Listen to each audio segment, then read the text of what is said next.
Okay. أعوذ بالله من الشيطان الرجيم. بسم الله الرحمن الرحيم. إن الحمد لله نحمده Yeah. ونستعينه ونستغفره ونعوذ بالله من شرور أنفسنا ومن سيئات أعمالنا. من يهده الله فلا مضل له ومن يضلل فلا هادي له. ونشهد أن لا إله إلا الله وحده لا شريك له وأن محمدا عبده ورسوله. إن خير الكلام كلام الله وخير الهدي هدي محمد صلى الله عليه وسلم. وشر الأمور محدثاتها وكل محدثة بدعة وكل بدعة ضلالة وكل ضلالة في النار. اللهم أجرنا من النار وادخلنا الجنة مع الأبرار. اللهم أعنا على ذكرك وشكرك وحسن عبادتك. اللهم ارزقنا حبك وحب من يحبك والعمل الذي يبلغنا حبك. اللهم اجعل حبك أحب إلينا من أهلنا ومن أنفسنا ومن الماء البارد. آمين.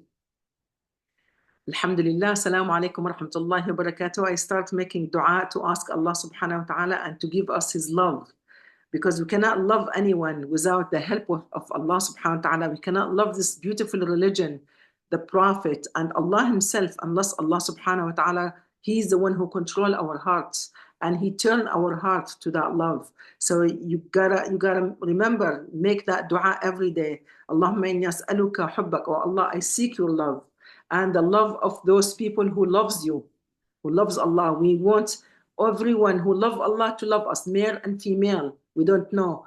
People who died before us, after us. Everyone who love Allah, we need their love. وحب كل عمل يبلغنا إلى حبك. And we ask Allah subhanahu wa ta'ala also to love the deeds where these deeds will bring us close to Allah subhanahu wa ta'ala, so Allah will love us. Because you cannot do stuff in the best way unless you love doing it, right? Subhanallah, this dua is so beautiful.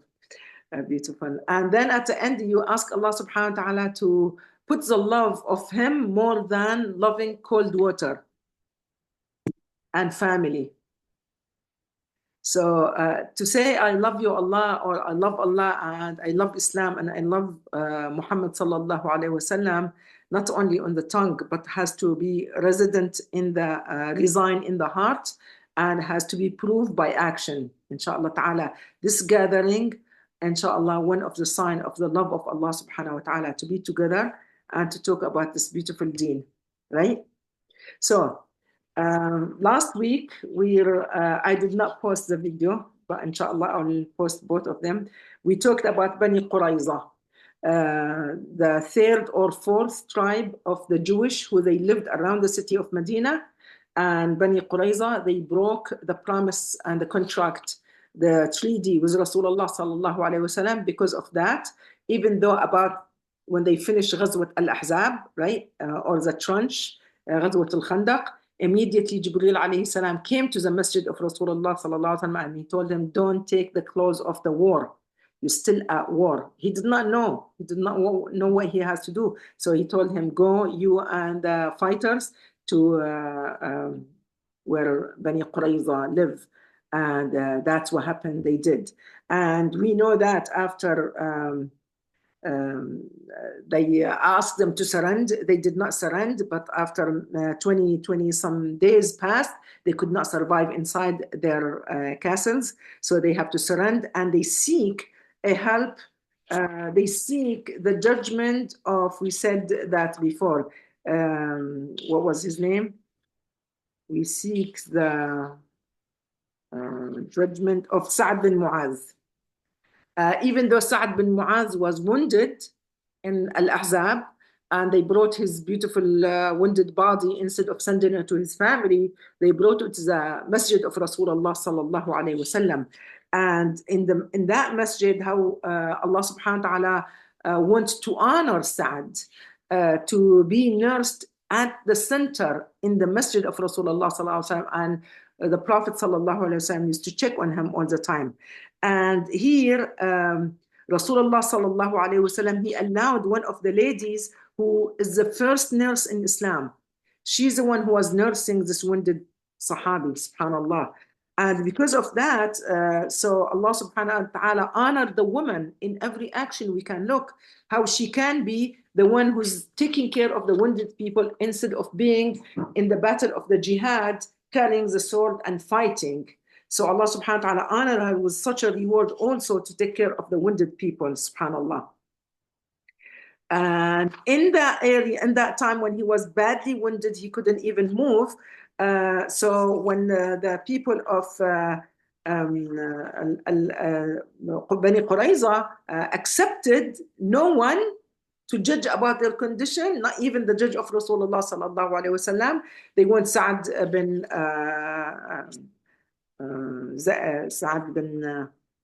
Sa'ad bin Mu'az. I want to say the name, Sa'ad bin Mu'az. Why? Because Sa'ad bin Mu'az, before Islam, he has tahaluf with people of Bani Qurayza. So we mentioned this before earlier, that people of Medina were Aus and Al-Khazraj. And the Jew around the city of Medina, they had agreement with the leader of those tribes in the city of Medina. We mentioned that before Bani Qaynuqa, they have alliance with Abdullah bin the hypocrite. Abdullah bin I don't know why I forget names. Abdullah, let's say his name, Abdullah, the head of the hypocrite in Medina. And here, Sa'ad bin Mu'adh is the alliance of Bani Qurayza. That's why they said, we don't want anyone to come and to say what we have to do, what's going to happen with us, unless him. And they really, the Prophet, when he sent after him to bring him from city of Medina, from the masjid, from his masjid, he was very much wounded. So Sa'ad bin Mu'adh raised his hand. He said, "Oh Allah, don't make me die till I see the revenge of Bani Qurayza, even though they are my alliance before Islam. But because Bani Qurayza, they broke the treaty with Rasulullah sallallahu alaihi wasallam and with us, oh Allah, don't make me die till I take the revenge and see them destroyed." So with his dua, it says all his wounded was healed. And when they came to him, they put him in the animal, he couldn't walk. They brought him to the area where they have to talk with the leader of Bani Qurayza. And he judged by what Allah subhanahu wa ta'ala exactly, and his messenger will judge about what's going to happen to Bani Qurayza. So he judged with them that their men all has to be beheaded, and their women will be sold in the market, and their treasure and wealth and land will be divided according to Islam. And the Prophet sallallahu alaihi wasallam, he praised Allah and he said, Allahu Akbar, hakamta bi hukmillah. You judge by the rule of Allah subhanahu wa ta'ala. Why? Because no matter how much agreement you had before Islam with the people of enemy of Islam, this tells you how much the companions of Rasulullah sallallahu alaihi wasallam, their faith was so strong. Their love of Allah and His Messenger was above of any alliance they have. They did not care about the agreement, the money, whatever is going to happen between His people and the Jew. The Jew is losing anyway in this case, right? But He judged fairly, and He knew that since they're the one who break the treaty with Rasulullah sallallahu alaihi wasallam, they deserve to be died. So subhanallah, they took them out and they killed all the men. And we mentioned before also, there is one lady, only this one lady from Bani Qurayza was also killed because she killed one of the Sahabi before by hitting his head with a sword. Subhanallah. So let's see now, talk about what happened with Bani Qurayza. It says, so when everybody died and they opened their city, the door of their city, they found this, فكانت. They found sword, 1,500 sword. 1,500 sword, that's a lot. ومن الرماح 2,000 رمح. You know the bow and arrow? 2,000. ومن الدروع 300 درع. The one you wear it, so when the arrow comes to you, will be protecting you, made of steel. We call it درع, the armor. 300 of them. ومن التروس 1,500 ترس. The one you wear for the head, to protect your head, 1,500. كما تركوا عدد كبير من الشيات. They have large number, couldn't count, of sheep, she camel, and furniture, and beautiful design of jewelry, gold, and they found huge containers full of wine. Remember, wine before Islam, also up to now, almost wine was not completely forbidden in Islam. But few months before, right, wine was forbidden. So all this container with wine, they found so many. فوزعت الغنائم. Prophet Muhammad sallallahu alaihi wasallam, the spoil of the war, he divided according to Surah Al-Anfal, and he divided the sword, he divided the furniture between everyone who participated the war in Al-Ahzab and in this battle also. And he gave 4/5 of all this war spoils to all the fighters. So if someone riding a horse, come riding with a horse, they take 2 share than 1, because when you have 2 share, mean you have to take care of your animal, you have to feed your animal, right? You have to keep your animal healthy. So Prophet Muhammad sallallahu alaihi wasallam, everything he divided according to Islam, to the Quran, word by word, subhanallah. And after he divided all this, it says the wine containers, they all spilled on the streets because they did not get any benefit from selling or giving away to any non-Muslim around. You know, everybody drinking wine, and making wine was very big deal in Arabia before the final ayah came in Surah Al-Ma'idah and it became forbidden. But they spilled on the street and they broke the containers, those wood container where they could keep the wine in it. Yani sometimes it says more than a year or years. They broke them. They did not sell them. They did not give them away to anybody. Then also it says, so he took the woman he took care of the woman who stayed inside. Remember, inside in the city of Medina, they stayed in one of the companion surrounded house where he has a high wall and a door, right? All the women and children were inside. And you remember how Safiya radiallahu anha, the auntie of Rasulullah sallallahu alaihi wasallam, beheaded the head of the Jew who climbed that wall to attack the people, knowing like, oh, the men are outside, you know, digging the ground, let's disturb their woman and kidnap the woman, rape, God knows what they were going to do.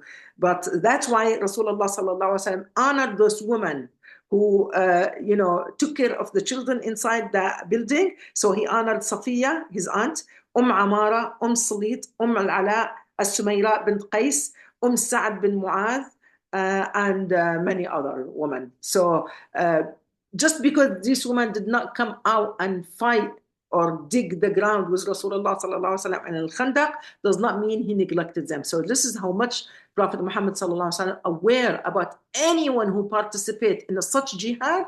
They deserve to have this part and portion of the spoil of the war. And after that, it says land. He inherited a lot of land from them, but he divided the land to the people of Al-Muhajirin. He did not give any to Al-Ansar. Who's Al-Muhajirin? The people who came from Quraysh.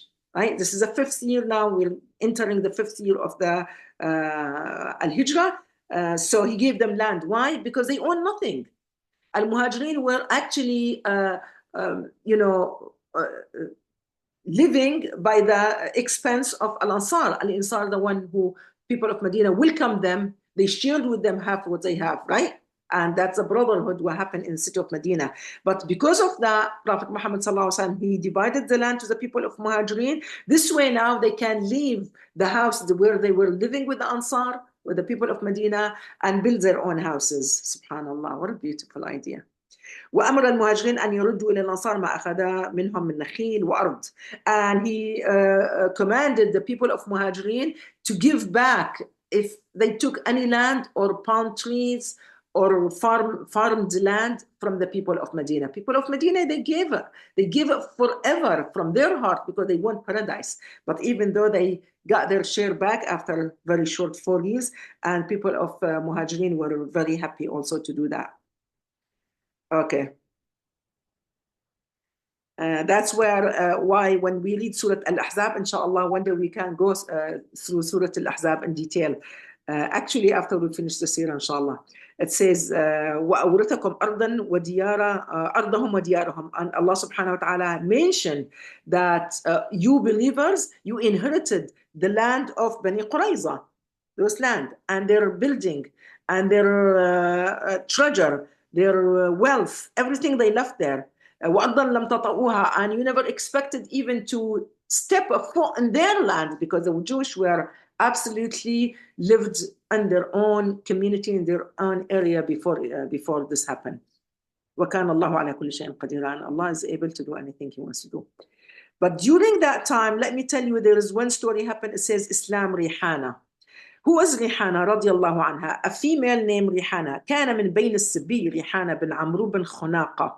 So one of the women who they captured, the prisoner of the war, right? Usually they give away to the people who fought, and if they have right to sell them in the market. That was the way back then. So they have that permission to make money of those women. So this woman Rihana بنت عمرو بن خناقة, she mentioned her father, إحدى نساء بني عمرو من بني قريظة. So she was one of the women, and she was a very beautiful, very they call it like very polite, very respectful young lady. So Prophet Muhammad sallallahu alaihi wasallam, he wants to marry her, but he asked her first to convert to Islam. Even though we know in Islam it says a Muslim man can marry a Jew and a Christian. So this is the second woman who's a Jew the Prophet sallallahu alaihi wasallam will marry, and he offers them to come to Islam before he married them. And بعد أن تسلم فترددت. So she hesitant. She did not accept Islam, immediately. وبقيت وقتا على دينها. So she kept thinking, and she did not say, okay, I'll marry you after I become Muslim or anything. ثم شرح الله صدرها للإسلام. And after a few days passed, says Allah subhanahu wa ta'ala, open up her heart. So Islam went in.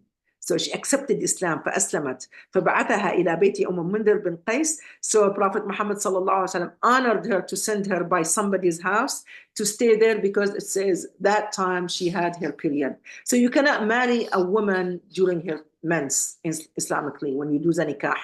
You have to do it before, or obviously if it's after. And she waited, she was hosted by this house, and after she became clean and they taught her how to do the purification, غسل, فجاءها وخيرها. Then Prophet Muhammad sallallahu alaihi wasallam, he came and he proposed to her, and he asked her, would you like me to free you, and whatever money I pay to free you will be your dowry, and I will marry you, you become my wife, or أو تكون في ملكه, or I will just own you. She chose to be in his ownership rather to be free and marry him. Isn't it strange? Subhanallah. Isn't it beautiful though? But she said فاختارت أن تكون في ملكه. So Amma, in Islam, those war prisoners, the Muslimin have a right to have them and treat them as wife, as their wife, subhanallah. Unless he free her, then he marry her, then become married. So some of the scholars now, they're wondering if Rihana consider al-Mu'mineen. al-Mu'mineen mean the mother of the believer. If Rasulullah sallallahu alaihi wasallam marry her, right? She became the mother of the believer. But some scholars, they said, because she was not freed completely and married her, and she accepted, she chose to be in his property. She wants to be his property. So some scholars, they said, we cannot call her al-Mu'mineen. But the majority of the scholars, they say later on, that because he married her, even though he kept her as his property, she considered al-Mu'mineen. Of course, she's going to be in paradise with Rasulullah sallallahu alaihi wasallam. What an honor this woman have. She just came from a Jewish tribe who every man in that Jewish tribe was get killed because they refused to accept Islam. And every man, before they kill them, they ask them, would you be a Muslim? You will be safe, or you're going to die as, kafir. They chose to be kafir and they died. So here we're going to say one tiny story about مقتل حيي بن أخطب النضري. He is one of the head of the Jew. He is a big rabbi. His name حيي بن أحطب. حيي بن أحطب, let me read what he said exactly. He says, when they brought Huyay bin Ahtab and they brought him in front of Prophet Muhammad sallallahu alayhi wasallam, and he asked him, فقال حيي, the Prophet sallallahu alayhi wasallam asked him first, he said, فلما فض الله جموع الأحزاب انطلق يعني حيي حتى إذا كان بالروحاء ذكر العهد والميثاق الذي أعطاهم فرجع حتى دخل معهم فلما أقبلت بنو قريظة أتي به مكتوفا به فقال حيي للنبي صلى الله عليه وسلم. So they brought the treaty with Rasulullah صلى الله عليه وسلم handwritten, and Huyay bin Ahtab, the one who signed that he will be friendly, right, with Rasulullah صلى الله عليه وسلم, was the believers. They brought that book to him to show him that this is what you did. You broke the promise, the oath you took it with Rasulullah صلى الله عليه وسلم, and that's the oath you took it with Allah subhanahu wa ta'ala. So they brought him first, Maktuf al-Aidi, they tied his hand and they brought him to Prophet Muhammad sallallahu alaihi wasallam. فقال حيي للنبي. Now he's talking. Huyay is talking. Huyay is the head of the Jew. He's talking to the Prophet sallallahu alaihi wasallam. أما والله, he swear in Allah. أما والله ما لمت نفسي في عداوتك. Allahu Akbar. He said, I swear in Allah, I never blame myself to be your enemy. So he's proud to be enemy. Allahu Akbar. ولكنه, but he said, من يخذل الله يخذل. But he said, because I broke the treaty with Allah subhanahu wa ta'ala, like I put God down, now he put me down. Because that's what's going to happen when you put Allah down. The winner is God. Now his head has to be hidden in a few minutes. فأمر به النبي صلى الله عليه وسلم فضرب عنقه. They, the command came from Rasulullah صلى الله عليه وسلم. They chopped his head. ثم أنه أقبل على الناس قبل تنفيذ حكم الإعدام وقال لهم.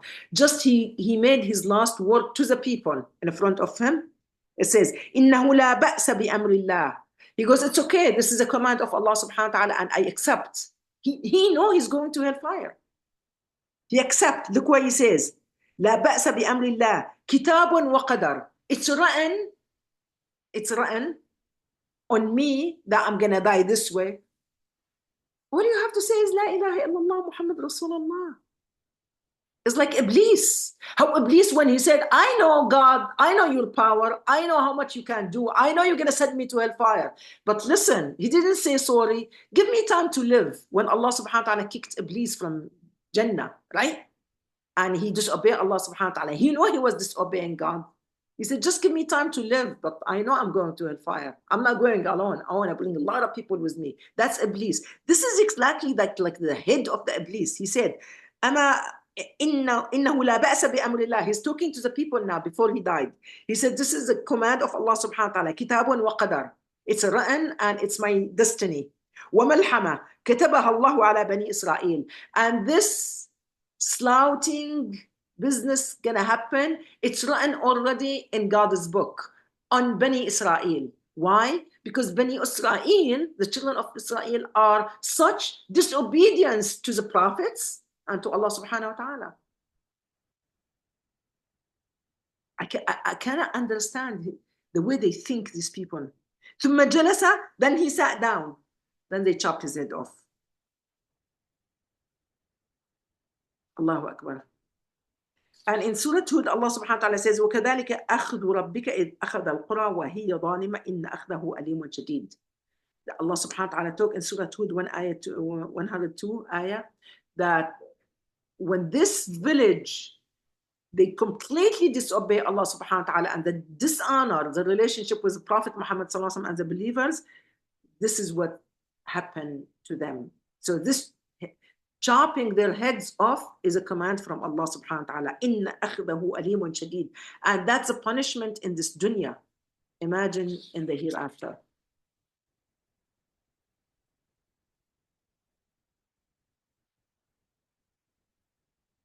And of course, he was doing bad, Huyay bin Akhtab. He did he hurt himself when he claimed and swear in Allah, and he know that Muhammad sallallahu alaihi wasallam is a messenger of Allah, but he say, well, this is God's destiny on me. So like somebody will be drinking and fornicating and says, well, God's gonna put me in hell. It's okay, it's okay. This is the way I gotta live because God is gonna put me in hell. I'm going to hell.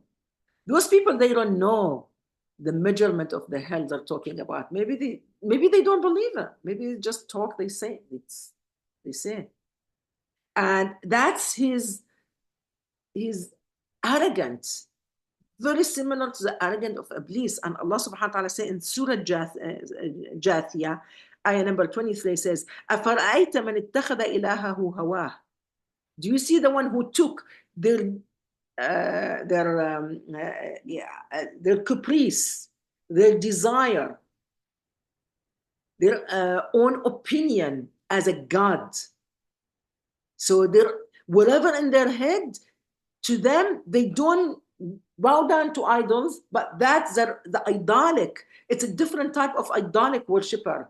Their ego, the ego worshiper. And that's why ilahahu hawa. Allah subhanahu wa ta'ala says, they took their ego as their God. Then وَأَضَلَّهُ اللَّهُ. Then after that, of course, Allah subhanahu wa ta'ala astrayed them more. عَلَى عِلْمٍ. And while they know the reality, they know the reality, but their ego does not allow them to come and, submit to the reality, to the truth, to the Prophet, to Allah. وَخَتَمَ عَلَى سَمْعِهِ وَقَلْبِهِ. As if Allah subhanahu wa ta'ala says, stamped their hearing and their heart. وَجَعَلَ عَلَى بَصَرِهِ غِشَاوَةً. And they have veil on their eyes. They can't see the truth. فَمَنْ يَهْدِيهِ مِنْ بَعْدِ اللَّهِ. Who can guide a person like that? If Prophet Muhammad sallallahu alaihi wasallam talking to him and he sees and he knows this is your end. After all you did, now we're gonna kill you one by one. Who's the victory was who now? Isn't it was Muhammad sallallahu alaihi wasallam and the believers? And they see that every man in his town is handcuffed, tied, and their heads getting off their body one by one. Yet, he's arrogant. He wants to die with his own dignity, the way he sees dignity to him. His dignity is his ego. I know you're right. Go ahead, kill me. It's okay. That's God's fate. That's my destiny. That's exactly what he said. Then Allah subhanahu wa ta'ala describes such people like this in this ayah.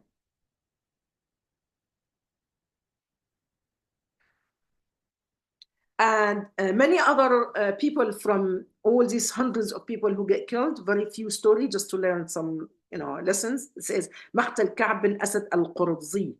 وجيء برئيس بني قريظة. القرظي, بني قريظة, we're talking about them, right? Their head, Huyay was a rabbi, but now their head, his name, كعب بن أسد. وقبل أن يضرب رسول الله صلى الله عليه وسلم عنقه, before he commands Muhammad صلى الله عليه وسلم to chop his head, there is a dialogue between him and Rasulullah صلى الله عليه وسلم, face to face. It says, قال رسول الله صلى الله عليه وسلم, the Prophet talking now, كعب بن أسد, I see you now face to face. Are you كعب بن أسد? قال كعب بن أسد. He picked up his head, he said, yes, I am كعب بن أسد. نعم يا أبا القاسم. He called him by the father of Al-Qasim. That was the nickname of Rasulullah صلى الله عليه وسلم. قال رسول الله صلى الله عليه وسلم, من دفعتم بنصح ابن خراش لكم. So what benefit you got when Huyay and other people advised you to break the treaty with us? What was the benefit now? You're all gonna die one after one, right? وكان مصدقا بي. أما أمركم باتباعي. One of those people who have a knowledgeable in your book, knowing that I am the messenger of Allah subhanahu wa ta'ala, and he advised you before, if we all come to be a Muslim, it will be better for us, but you rejected. وإن رأيتموني تقرؤوني منه السلام, and every time you see that man who knows the knowledge of your book, knowing that I am the descriptive person in your book, telling you to follow me, you did not. And he always said, it's better to follow Rasulullah sallallahu alayhi wasallam. And you said, no. قال كعب بل والتوراة. He said, yes, and he swear in his holy book, والتوراة يا أبا القاسم ولولا أن تعيرني يهود بالجزع من السيف لاتبعتك. Listen what he said. This is the head of Bani Qurayza, and if he became a Muslim, everybody will become Muslim. He said, ولولا أن تعيرني بني يهود. If it wasn't for the tribe, the whole tribe of the Jew will look at me, says, oh my God, shame on you. You accepted Islam? He goes, لاتبعتك. I will follow you. I know you are the truth. I know you are the messenger. But what? He listened to the people behind him. What benefit he got? They all gonna go hellfire. And you think in hellfire they're gonna help each other, say, have a party together? Yeah, we were together in the dunya. Look, now we have a party in Jahannam. They're gonna blame each other. They're gonna curse each other as described in Surah Al-A'raf. They're gonna curse each other and they're gonna point fingers to each other. They're gonna ask Allah subhanahu wa ta'ala, our leaders who led us to this horrible place, oh Allah, punish them twice as much. Imagine. ولكني, he continued, على دين يهود. I will stay on the deen of Yahud. فأمر رسول الله صلى الله عليه وسلم بضرب عنقه فقتل. So all he has to say, I accept you now. Yes, I listened the whole time to these people now. Just like they're not even afraid of death that moment, right? But the ego. لا إله إلا الله. Okay, Shafa'at Thabit bin Qais. Shafa'a in Arabic, and this is big in Islam, before Islam and after Islam, and very big maybe in any other nation also, but in Arabia. Shafa'a mean if someone in trouble and I go tell the leader, just for me, for my sake, leave him, don't punish him. And that's accepted. That's what Shafa'a, intercession. That's what's, inshallah, we all get the Shafa'a of Rasulullah sallallahu alaihi wasallam in Judgment Day. Ameen ya Rabbal Alameen. So that was big in Arabia before Islam and after Islam. Let's see the story. This shows you how Islam is great. Shafa'at Thabit bin Qais fi Zubair bin Bata. Names a little bit hard for you to remember, but we're going to get the story. أقبل, one man named Thabit bin Qais bin Shammas إلى رسول الله صلى الله عليه وسلم فقال. So one of the companions of Rasulullah sallallahu alaihi wasallam, his name Thabit, he came to the messenger. He said, "Habli az-Zubair al-Yahudi." There is one guy from the Jew who's supposed to be headed. His name az-Zubair. He said, "Give him to me, ya Rasulullah. أجزه. I will free him. فقد كانت له عندي يد يوم بعاث." Once upon a time, he showed me favors, so I want to return the favor to him. Can I be his intercession, right? I want to be his intercession. Look what the Rasulullah sallallahu alaihi wasallam he did. فَأَعْطَاهُ إِيَّاهُ. He freed the man, الزبير, and he gave it to Thabit. فأقبل ثابت حتى أتاه فقال يا أبا عبد الرحمن هل تعرفني؟ فقال نعم وهل ينكر الرجل أخاه? So when الزبير came, he was surprised. Who will free me from, from this death, and this is going to happen to me in a minute. Who will free me? So when he saw his face, Thabit, he said, do you remember me? He goes, of course, I will never forget the favor you did to me once upon a time, and I want to reward you today. And so the Prophet sallallahu alaihi wasallam accepted that, and I want to take care of you. Come with me. Okay. فَفْعَلْ فَإِنَّ الْكَرِيمَ يَجْزِي الْكَرِيمَ. The honorable man, like you were very generous with me once upon a time. I have to be generous with you. قال فعلت قد سألت رسول الله صلى الله عليه وسلم فوهبك لي. So he was so surprised. He said, did you ask the Prophet to free me, or I'm just, going with you just like that? He was scared, like somebody else will catch him and kill him, right? Because he's supposed to get killed. He goes, no, I asked Rasulullah sallallahu alaihi wasallam, and he freed you, and he gave you to me. فوهبك لي. He gave it to me. فأطلق عنه إسارة. فقال الزبير ليس لي قائد وقد أخذتم امرأتي وابني. فرجع ثابت إلى رسول الله صلى الله عليه وسلم فاستوهبته امرأته وبنيه. Wow. On the top of that, you know what he said, Zubair? He said, I have no living if I come with you without my wife and my child. My wife's supposed to be what? A prisoner of war, and my child too. I want them to be with me.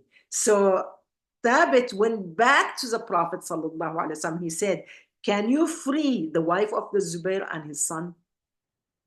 And the Prophet accepted. That shows you how Prophet Muhammad sallallahu alaihi wasallam, it's not like he's taking revenge of hate. Maybe this man and his family, they become Muslim later on. He's going to live with a Muslim family. فوهبه له. فرجع ثابت إلى الزبير فقال قد رد إليك رسول الله أهلك ومالك فأسلم تسلم. He told him, not only that, Prophet Muhammad sallallahu alaihi wasallam, he gave you back your wife, your child, and your property. Wherever they found it in your house, all belong to you. Here. And then Thabit asked Zubair, would you accept Islam now? With all this, you see the generosity of Rasulullah sallallahu alaihi wasallam. Would you aslim taslim? It's better if you come to Islam. You know what he said? ما فعل الجليسان وذكر رجال قومه. He said, what about those men who they're still, you know, by the Prophet sallallahu alaihi wasallam? فقال ثابت قد قتلوه وفرغ منهم. They killed the rest of the men. And you know what he said? وَلَعَلَّ اللَّهَ تَبَارَكَ وَتَعَالَى أَنْ يَكُونَ أَبْقَاكَ الْخَيْرِ. Maybe Allah saved you so you won't be killed and you will accept Islam and you'll be in paradise, right? أسألك بالله يا ثابت وبيدي التي عندك يوم بعاث إلا ألحقتني بهم. You know what he said? I ask you on Allah, Thabit, leave me, send me back, let me follow my men who they died. I want to be with them in Judgment Day. فليس في العيش خير بعدهم. There is no good way, such a good life to live without them. فذكر ذلك ثابت فأمر بالزبير فقتل. They brought back الزبير and they killed him. Can you believe this? Can you believe the condition? This is what we're dealing today, Bani Israel. This is what we're dealing with the Jew today. There is no way you could show them the reality. 30,000 innocent people get killed. They still talking about 40 beheaded in October 7, which never happened. Anyone who take the side of the Israeli army, they could be journalists, they could be leaders of government, Western government, American government, doesn't matter. The matter what they see bloodshed and the destruction in Gaza, they don't see that. They saw October 7. What a day that day. They don't read the history. What about before October 7? What about since 1948? What about Deir Yassin when you slaughtered thousands of Palestinian raped women? They used to bring the woman pregnant in 1948 in a city called Deir Yassin. They will set up like steel. They will bring this pregnant woman, put her there, push her down to go through. Allahu Akbar. Allahu Akbar. That's, they don't consider bad act. Only they see what happened with them. Only. They will never see. Those people who Allah subhanahu wa ta'ala sealed their heart, sealed their hearing, sealed their eyes. They have a beautiful earring, beautiful eyes, good shape, healthy body, but the spirit is not healthy. They chose to be that way. So Allah subhanahu wa ta'ala stamped them. They will never come to Islam. They will never see the truth. Another one, Shafa'at Salma. Now we have a female who she called for intercession to somebody. Even though this is a story important because in Islam it shows you because a lot of people think that the woman in Islam status is less than a man, right? Let's see now the woman here. شفاعة سلمى بن قيس في رفاعة بن سموء القرظي. شفاعة سلمى، كانت سلمى بنت قيس وكنيتها أم المنذر أخت صليط بن قيس، وكانت إحدى خالات رسول الله صلى الله عليه وسلم قد صلت معه القبلتين وبايعته بيعة النساء. سألته رفاعة بن سموء القرظي، وكان رجلا قد بلغ فلاذ بها، وكان يعرفهم قبل ذلك، فقالت يا نبي الله بأبي أنت وأمي. So سلمى بنت قيس, one of the companions, described how pious woman she is. She came to Rasulullah sallallahu alaihi wasallam and she said, Ya Nabi Allah, O the Prophet, O Allah's Messenger, بأبي أنت وأمي, mean I will sacrifice my parents for you. هب لي رفاعة, I want رفاعة, one of the Jewish men. فإنه قد زعم أنه سيصلي ويأكل لحم الجمل. I heard him saying that he will establish salah and he will eat camel meat. If you eat camel meat, here means يعني you stop eating. I don't know why she considered specifically لحم الجمل to be Arabian, maybe the Jew did not eat camel meat. I don't know. I'm not sure. فوهبه لها, and the Prophet صلى الله عليه وسلم, he called the man and they freed him. فاستحيته, so they brought him, they gave it to her. وفي هذا الخبر دليل على أن الإسلام يكرم المرأة ويعتبر شفاعتها. هذه هي معاملة المرأة في الدين. So they brought the man, and when she face to face, when she saw him, she told him, you're free now, go. It's not like it's going to be her property, of course. So she freed him, and we don't know if he accepted Islam later on or not. But she heard him that he say he will pray and he will eat the camel meat. So subhanallah, so that shows you that Islam also, the Prophet ﷺ say, you're a woman, what are you doing here? Don't come speak for a man to be free, to be, right? Subhanallah. So now let's talk a little bit after one more topic, then we're gonna come to Sulh al-Hudaybiyah, Ahzab al-Hudaybiyah. Al-Hudaybiyah. Al-Hudaybiyah is a very, very famous time in the time of Islam. We're not going to talk about this. This is before. So what happened? So we finished from this battle, like we finished from Bani Qurayza. Bani Qurayza finished. No, there's no more Jew around the city of Medina living, except now we have a tribe inside the city of Medina, which is Khaybar. We're going to talk about that, inshallah, after this session. So now, at the time of Rasulullah sallallahu alaihi wasallam, he decided to get married by Zainab bint Jahsh. So, who is Zainab bint Jahsh? Let's talk about her, because her story is mentioned in the Quran in Surah Al-Ahzab. But by now, let's see, from the time we migrated to city of Medina, let's see how many wives Rasulullah sallallahu alaihi wasallam married. And we all mentioned in our stories. So he started with Sauda, right? And then Aisha radiallahu anha. Sauda first, then Aisha, and both of them, he married them and he built their houses in the city of Medina. He proposed them in Mecca, but he married them in the city of Medina. Sauda and Aisha radiallahu anha. Then, number 3 was Salama.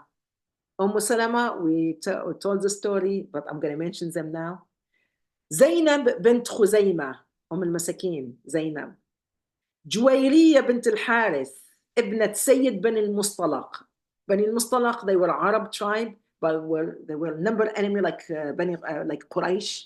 They were very much enemy to Islam. But after Juwayriya, after Ghazwat Bani al-Mustalaq, Juwayriya accepted Islam and the Prophet married her. Then her father, which is the head of the head of Bani al-Mustalaq, accepted Islam, and then you remember the story, Bani al-Mustalaq, all the property and whatever they captured because of that battle, wherever they put their hand on their properties, because those men ran away to the mountain back then.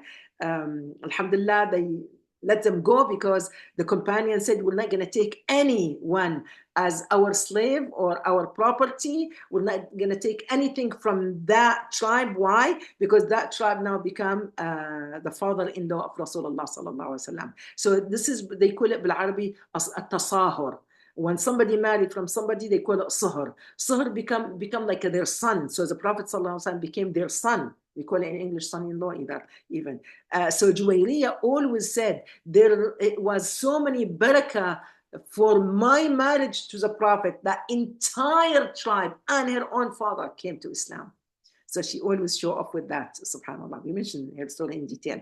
That was number 5 now. Then we said about Rihana just now, which is she refused to be a free, but a property of Rasulullah sallallahu alaihi wasallam, but he married her. Then we're going to talk number 7 now, Zawaj Zainab bint Jahash. So who is Zainab? And this is all within what, 4 years.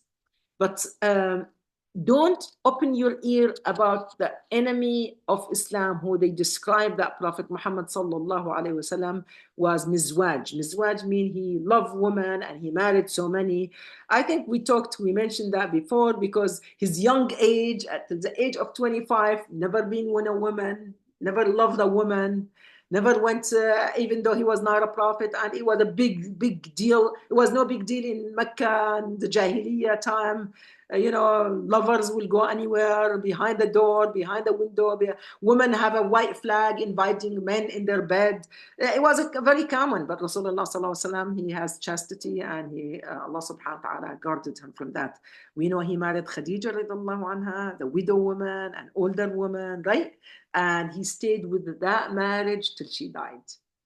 So if any man wants to be with young ladies and women, where is his age will be in 20s, 30s, 40s, 50s. Now we're coming to what? 55, 56, 57. Rasulullah sallallahu alaihi wasallam became a prophet at the age of 40, 13 years in Mecca, that's 53. Now we're going to add, we're going to the 5th year, 53, 55, 56, 57, 50. We're almost 58. And he's marrying this woman. I mean, each one have a story. And all this marriage, it brings the benefit to the family and the tribe of the woman. And that's the reason why Allah subhanahu wa ta'ala give him the command. And he marry no one but by Jibreel alayhi salam will tell him who to marry and when and what. Subhanallah. Let's see the story specifically about Zainab bin Jahsh. It says, let's see who is she. It says Zainab bin Jahash. It's bin Rabab bin Ya'mur al-Asadiyah. The tribe of Asad in Mecca, it's most honorable, like Quraysh in Mecca. Subhanallah. And her mom is Umayma bint Abd al-Muttalib. Her mom Umayma is the auntie of Rasulullah sallallahu alaihi wasallam. So his first cousin. So she is a sister of Hamza. أميمة يقال كان اسمها no big deal. كانت زينب من المهاجرات الأول. Zainab, she was really accepted Islam very fast. ورعة صوامة, she was a very devoted to Islam. She fasted a lot of days in the week. قوامة, she prayed a lot. كثيرة الخير, she does a lot of good deeds. She give a lot of charity. فعن عائشة أم المؤمنين describe her عائشة رضي الله عنها that قالت قال رسول الله صلى الله عليه وسلم أسرعكن لحوقا بي أطولكن يدا. So عائشة رضي الله عنها tell us this hadith. Before the Prophet صلى الله عليه وسلم he died, he said, the fastest one who's going to follow me, mean to die, after I die, will be the one who has a longer arm, the longest arm among the wives he had. قالت, she said, after the death of Rasulullah sallallahu alaihi wasallam, Aisha said, فكنا يتطاولن أيتهن أطول يدا. We used to measure our hands to each other, her and the co-wives, to see whose hand is longer, to know she's gonna die. And these people wants to die because they know they're gonna be with Rasulullah sallallahu alaihi wasallam. They're not like I don't want to be the one who has, let me shrink my arm a little bit. No, it shows you that يتسابقنا. They run to see whose hand is longer. So to die and to be with Rasulullah sallallahu alaihi wasallam, to be in the, definitely they're going to be in paradise, in a good place, right? Then it said, she said, قالت عائشة رضي الله عنها said, فكانت أطولنا يدا زينب. But we knew that the longest arm among us was Zainab. It's not by size, لأنها كانت تعمل بيدها وتتصدق. It's not by the size, but by working, earning, living, and whatever she earned, she will give it charity. She will give it as a charity. So she was the most charitable woman among us. So they knew that Zainab radiallahu anha, al-Mu'minin. Let's see how she became al-Mu'minin. And Aisha also, I'm going to say this, these are co-wives. He's going to marry Rasulullah sallallahu alaihi wasallam, Zainab, and he married Aisha. Instead of hating each other and gossiping about each other, she is described, and Aisha was the most jealous woman of the woman of Rasulullah sallallahu alaihi wasallam, because she was the prettiest, youngest, virgin, married her, her father is Abu Bakr as-Siddiq, and Jibreel alayhi salam commanded Rasulullah sallallahu alaihi wasallam to marry from her. She has all the right to show off, but look, she showed the love and the respect of these Muslim woman in Iman, in Islam. She said, مدحتها, she honored and described Zainab in such way, said, وقالت في حقها لم أرى امرأة قط خيرا في الدين. I never seen woman in my life who is righteously practicing this deen من Zainab, more than Zainab. وأتقى لله, she's so pious and she's so true to Allah subhanahu wa ta'ala. وأصدق حديثا, and if she talk, she say truth or she silence. وأوصل للرحم, connect the kinship. وأعظم صدقة, on the top of that, the most giver. وأشد ابتذالا لنفسها في العمل الذي تتصدق به, and the most woman who will work and put all her effort and time to perfect what she's doing, knowing that whatever she did, she could give it away. It's not like, okay, I'm doing this for somebody, I'm not selling it. If you sell, obviously, you're going to put all your effort to make it perfect. But she's not selling it for money. She's giving it for a sadaqah. And she puts all her effort to do it. تقربا به إلى الله, so she can be close to Allah subhanahu wa ta'ala. That's how she describes Zainab.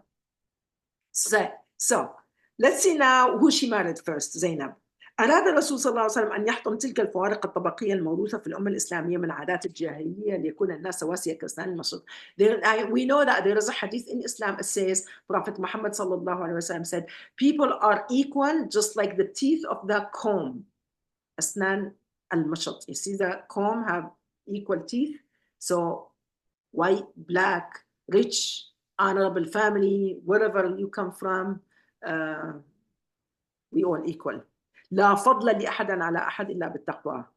No one have a favor on the top of the other, or no one be preferred over the other one except by piety, taqwa, fear of Allah. وكان الموالي وهم الذي جرى عليهم الرق قد تحرروا. And so many of slave men who they were, slaved before Islam, or captured after Islam, they become slave also, but they were freed.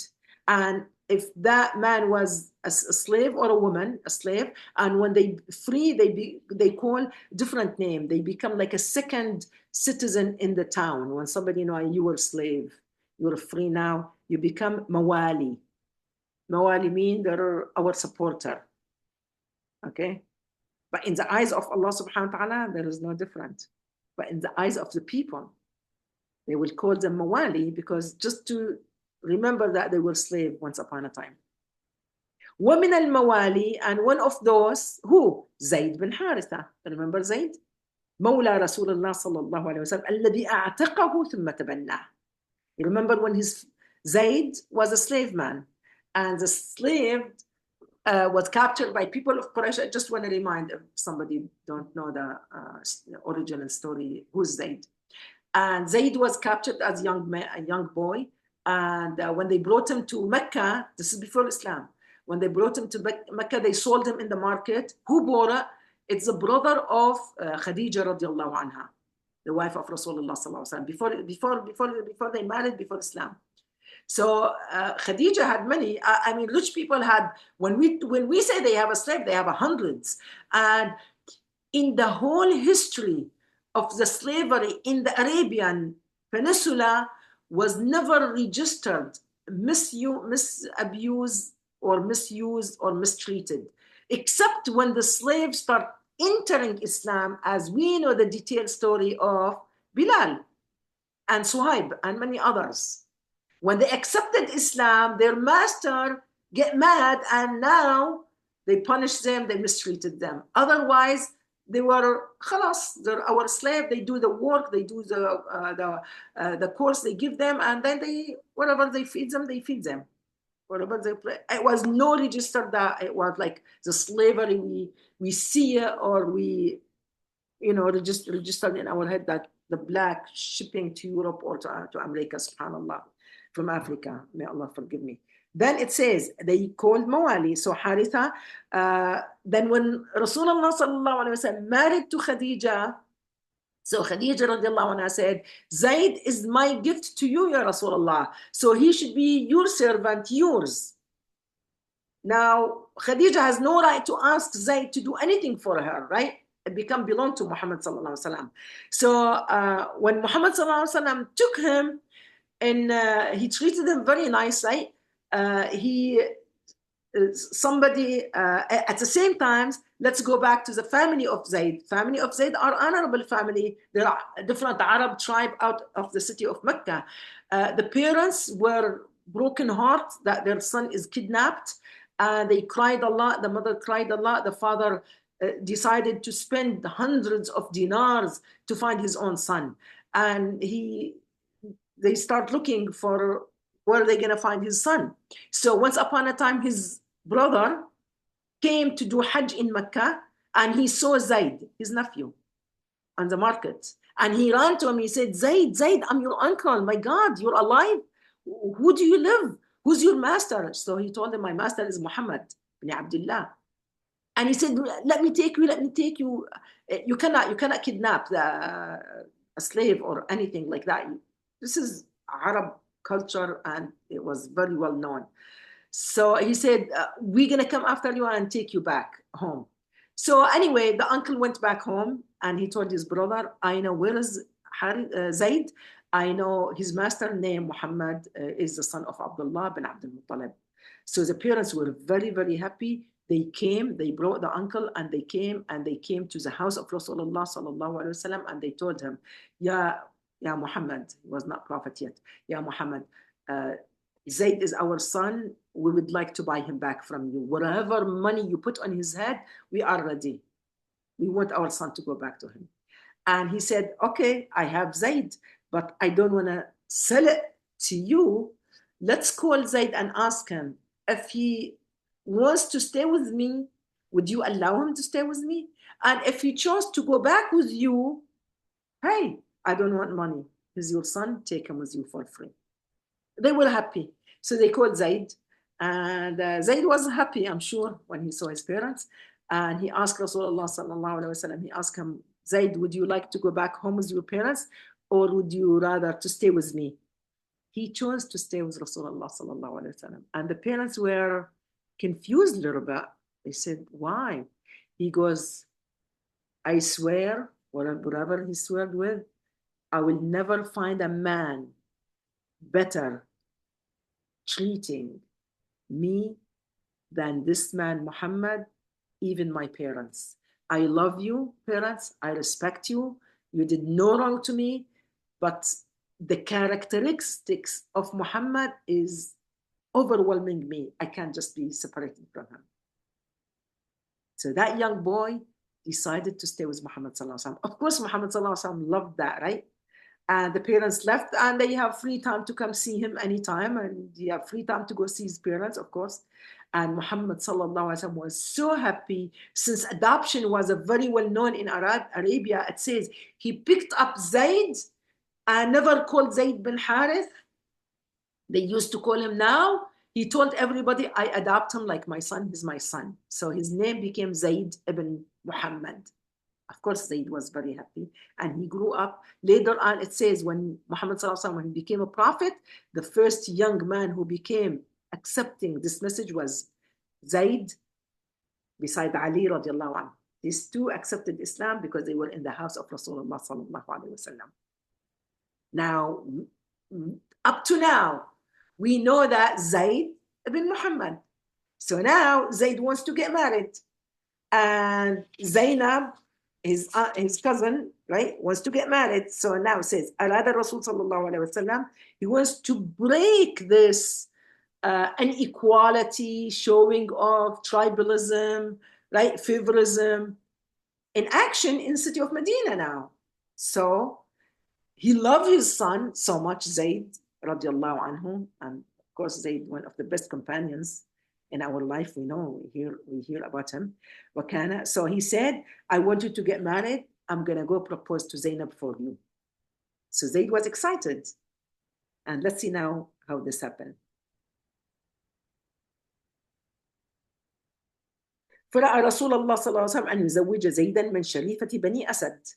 So the best things to break this norm between the Muslim now, to ask this honorable woman from Bani Asad, which is also from her mom's side, is the cousin, the daughter of the auntie of Rasulullah sallallahu alaihi wasallam, to who? To this Mawla, Zayd, this adopted son of Muhammad sallallahu alaihi wasallam. And he asked her, Ibnat Ammati Zainab, he asked her,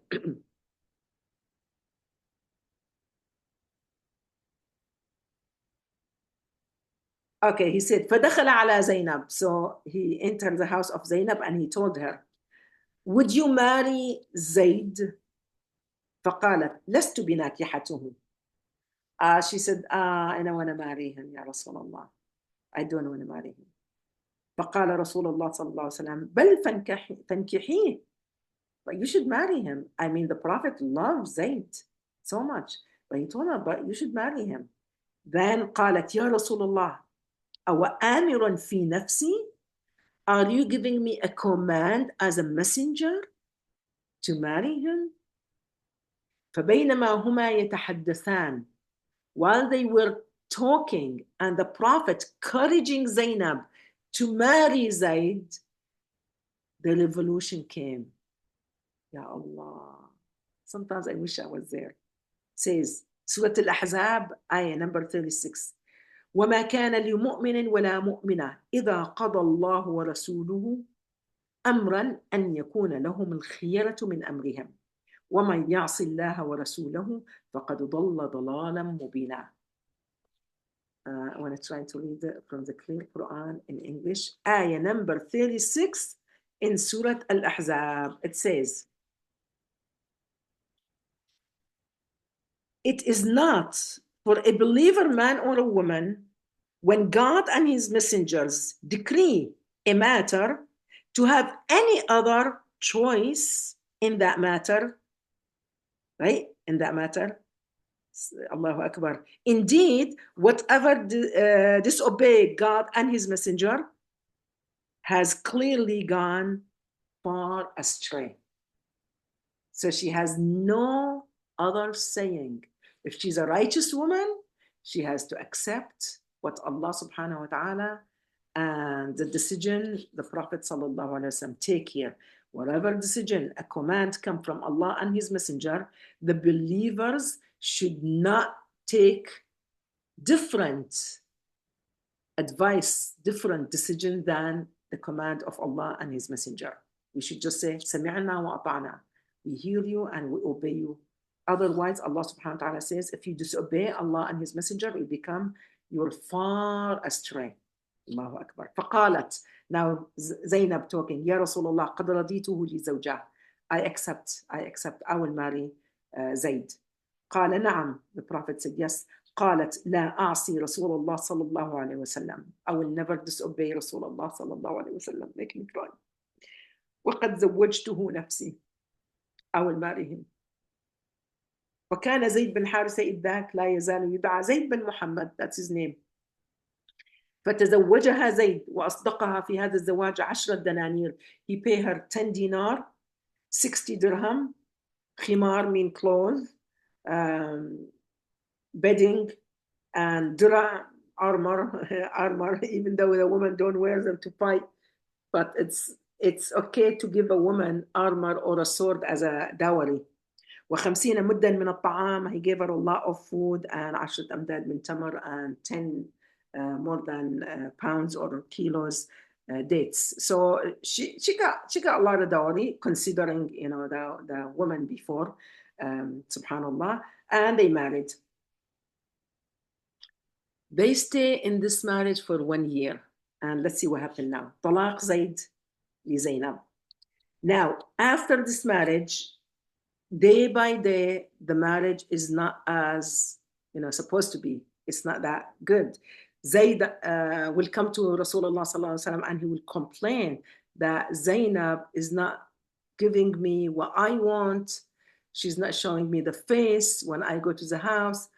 I guess she didn't love him, right? Even though she married him, but she didn't love him. And if you don't love the man, you cannot just be giving yourself to him that much. And Zayd started becoming an issue, and he started seeing that why would he live with a woman who she doesn't want to live with him? He's honorable Sahabi also, and he has a point of view. So he came to Rasulullah sallallahu alaihi wasallam a few times, and he told him, Ya Rasulullah, I want to separate from her. I want to be divorced. But the Prophet sallallahu alaihi wasallam will tell him, keep your wife and fear Allah. Mean he won't encourage him to go through the divorce. He don't want, he couldn't tell him. Okay, let's get divorced. Probably at this time, no one get divorced yet in Islam. SubhanAllah, Islam is new. But Zayd, it says after 1 year, he could not deal with this matter, and he came to Rasulullah sallallahu alaihi wasallam after 1 year, and he told him, Ya Rasulullah, I don't want to force Zainab to be my wife anymore. It's not just for me, it's just for her. I want divorce. And at this time, it says, Allah subhanahu wa ta'ala sent Jibreel alayhi salam, and he revealed to Muhammad sallallahu alayhi wa sallam that when Zayd divorces his wife, you have to marry her. Why? This way, at-tabanni, no more adoption in Islam. This, when you say no adoption in Islam, it's not a word, but it's an action. And who's going to show us this as action? But Muhammad sallallahu alayhi wa sallam, the messenger. Because if Zayd was truly his son, the divorce of your son is forbidden in Islam to be married to the father-in-law, previous father-in-law. Neither the son-in-law. If a man divorces his wife, his son cannot marry the stepmom. Neither the man, okay, the father, if one of his son divorced, that woman always mahram, always, it's halal relationship mean it's like fatherly, stay always, even after divorce. God forbid, if one of my daughter get divorced, my son-in-law still, for me, he's like my son-in-law. I could still, he can see me with no hijab. I can travel with him. He can come visit me as his mom. Or same with the father, subhanAllah. But Allah subhanahu wa ta'ala wants to establish new rules and to disappear forever, which is adoption, because adoption was big before Islam. And this adoption now become forbidden. And Rasulullah sallallahu alaihi wasallam got the news before the ayat came down. So he could not say, okay, Zayd, I know you're supposed to get divorced and I'm going to marry Zainab after you. He couldn't tell him. He kept telling him, keep the wife. Don't get divorced. It's like as if Rasulullah sallallahu alaihi wasallam, it's like, it's hard for him also. Imagine Zayd is like his adopted son. Now, not anymore, he's not your son, never been your son, right? Now his wife, you're supposed to marry her. I mean, Rasulullah sallallahu alaihi wasallam is a human being also. He has feeling. And what's the people also sometimes, you feel bad about what's the people going to say about me? How are they going to judge me, right? Allahu Akbar. So now let's see. Surah Al-Ahzab, so beautiful surah. It has all the detail about the battle of the Al-Ahzab. Then this marriage issue. It says,